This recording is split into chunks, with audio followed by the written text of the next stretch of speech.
If you've been waiting patiently for new campaign content in Gears of War 2, you might be a little put off with what's included in the new Dark Corners download. It depends on what you're expecting. The added section is called Road to Ruin, and contrary to the typical Gears of War cover-to-cover style of gameplay, you're given the option here to utilize stealth. If you're hoping for a stealth system that doesn't feel unnecessary and underdeveloped, well, prepare for disappointment. But if you go in with the understanding that this is, in fact, a deleted scene, as Epic's Cliff Bleszinski very clearly states as you load up the new content, then it's not so bad. As you begin the game, you're given the choice to sneak your way into the Locust City of Nexus wearing their armor, or just to blow everything up that moves. The latter method is a lot more fun, as you'll fight against a range of Gears 2 foes like boomers and grinders and tickers.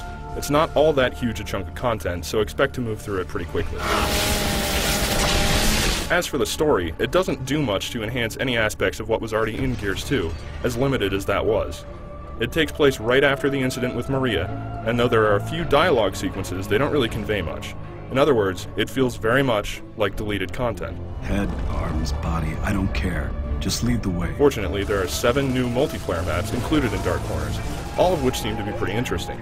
Of particular note is the new Nowhere map, which takes place in a dusty, deserted station area, and is littered with ruined cars and a few squat buildings.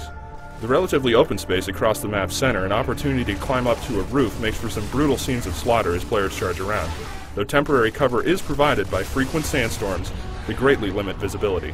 On the opposite end of the spectrum, you've got Allfather's Garden with its long passageways, where anyone skilled with a sniper rifle will have a dramatic effect on the match's outcome.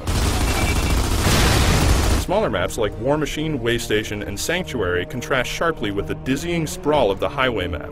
You'll find it's easier to get disoriented here amongst its multi-tiered battle arenas and towering walls, as well as splattered by opponents who've moved up to perches and snagged some of the more powerful weapon pickups. Battles on the less expansive Memorial map, with its fountain and spines of cover sticking out like spokes from a wheel's center, are sure to be intense, especially once you start to duck into the map's various indoor sections and discover the numerous open spaces and windows through which your opponents can fire.